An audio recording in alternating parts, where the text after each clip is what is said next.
After 3 sprinter stages, the Tour de France reaches the mountains on Saturday, with stage 7 in this 2010 edition. The peloton will travel through the Jura region and cross the finish line in Les Rousses. The contestants will have a tough task at hand with several obstacles to overcome, including 3 third-category climbs in what promises to be the most difficult stage since the start of this tour. And right from the off, 5 men break away from the peloton. Euskaltel's Ruben Perez, Quickstep's Jerome Pinot, Samuel Dumoulin from Cofidis, Milram's Christian Nies and Lampre's Danilo Ondo. Despite Team B-Box's attempts to join the front men, Jerome Pinot and his acolytes create an 8-minute gap with the peloton after 34 kilometres. 17 kilometres later comes the first test of the day with a third-category climb at the Côte de l'Aubépin. Polka dot jersey holder Jerome Pinot makes the most of his presence in the breakaway by crossing the line at the top of the climb in front, grabbing 4 points in the King of the Mountain competition. And the Frenchman continues his point spree in the following 2 climbs, in the Côte des Granges and the Côte d'Arinthod. Pinot claims another 8 points to consolidate his polka dot jersey. Meanwhile, the peloton increases the tempo and reduces the gap to 6 minutes. The riders then reach the first second-category climb of the day with the Côte de Vouglans, which leads to the Col de Cerisier.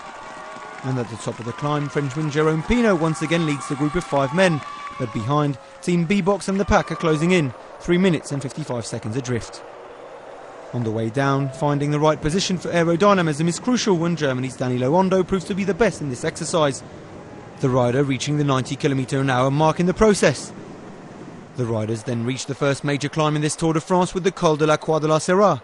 And as the peloton start this 16-kilometre-long climb, the sprinters find it hard to follow the pace.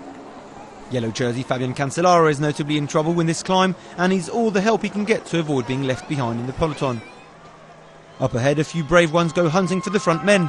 So, behind race leaders Jerome Pinot and Danilo Ondo, a group of 7 men are chasing, including Sylvain Chavanel, and behind them, 3 other riders are closing in. This climb proves to be costly. At the top of the Col de la Croix de la Serra, the gap between the front men and the peloton is now down to 2 minutes and 15 seconds. On form since the start of this Tour de France, Sylvain Chavanel manages to close in on his teammate Jerome Pinot and eventually overtakes him, taking the lead in this stage. Behind the peloton is as scattered as ever. Fabian Cancellara is struggling 5 minutes and 47 seconds behind the Frenchman and looks set to lose his precious yellow jersey at the end of the day. And there's only a few hundred metres left for Chavanel, who's on his way to claim his 2nd stage win in this edition, his 3rd in his career on the Tour. A deserved win for an ambitious rider.